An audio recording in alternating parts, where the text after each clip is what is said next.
But now it's time for the Great British Debate this hour, and I'm asking, is it time to pull the plug on Rwanda? 900 people have crossed the channel in small boats in the last week, more than 500 arriving on Wednesday alone. Now, a record for the year, in fact, and despite this, still no flights have taken off to Rwanda. But the government maintains that it wants to get flights to Rwanda off the ground during the spring. That's not looking likely after the House of Lords inflicted fresh defeat on the government over its flagship bill, meaning a further delay to it becoming law. The legislation won't be back in Parliament until the 15th of April. This is just ridiculous. And get this, the Home Secretary, James Cleverly, one-night trip to Rwanda cost £165,000 on a private jet. So for the Great British Debate this hour, I'm asking, is it time to pull the plug on Rwanda? Well, joining me now, former Chief Immigration Officer at UK Border Force Kevin Saunders and broadcaster and lawyer Andrew Eborn. OK, I'm going to start with you. Kevin, is it time to just pull the plug on this thing? It doesn't feel like it's going to go anywhere. Good afternoon, Nana. No, it is not time. We have to persevere with Rwanda. Everybody in the know has said that the UK, if the UK wants to stop illegal migration, we need a deterrent. And the deterrent, the big deterrent, is Rwanda.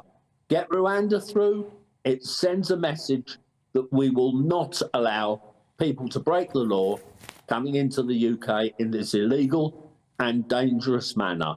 So, yes, we need to keep Rwanda. Sooner the better. You think?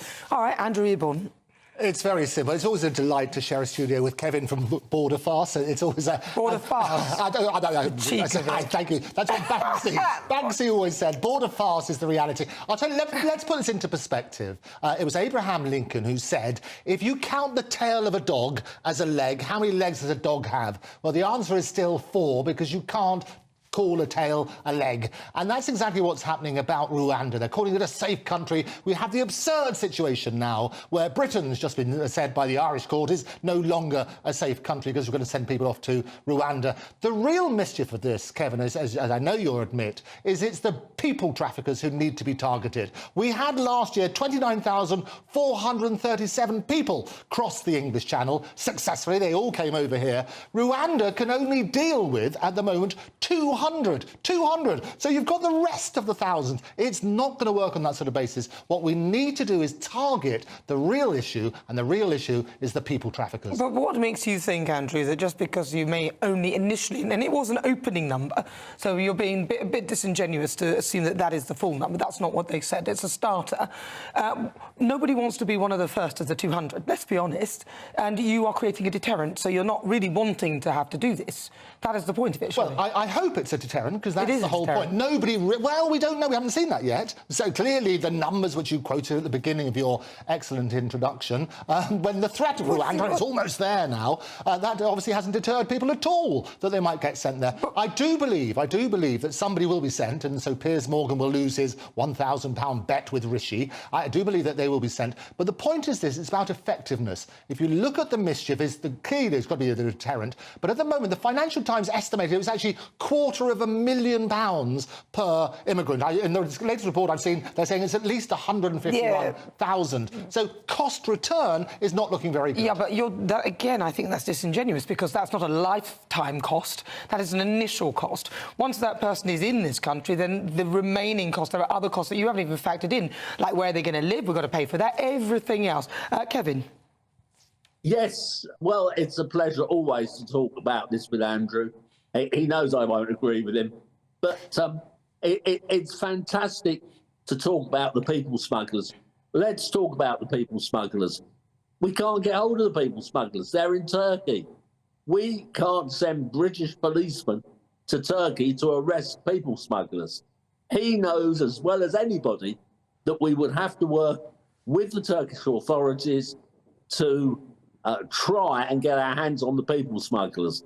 And every time they catch one, and catching one is difficult enough, another 2 spring up. It's like cutting the head off the Hydra.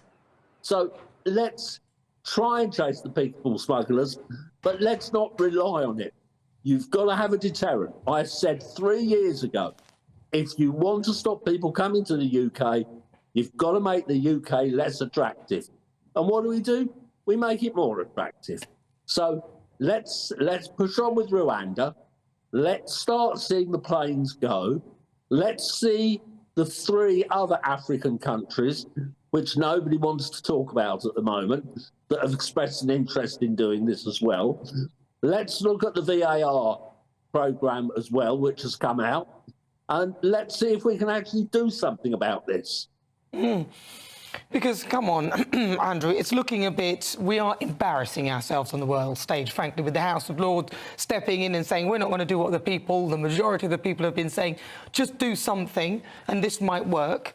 And now Rwanda are turning around to us and saying, we don't know whether we want to deal with you anyway. Oh, absolutely. It is the traditional ping-pong with more pong than ping is what's happening. And it will do the dance, and it will get through. I can tell you it will get through from a legal point of view. It always follows the same pattern. My point is, absolutely, we need to do something, but is there something more effective? With that $250,000 that the FT estimate, wouldn't that be better? If you gave a reward for people, disclose who these people traffickers are, you only have one person who could get that 250,000, and you stop the people traffickers. That would be an interesting approach. No, because it's like the head of a serpent, another one will spring up. He's already said that.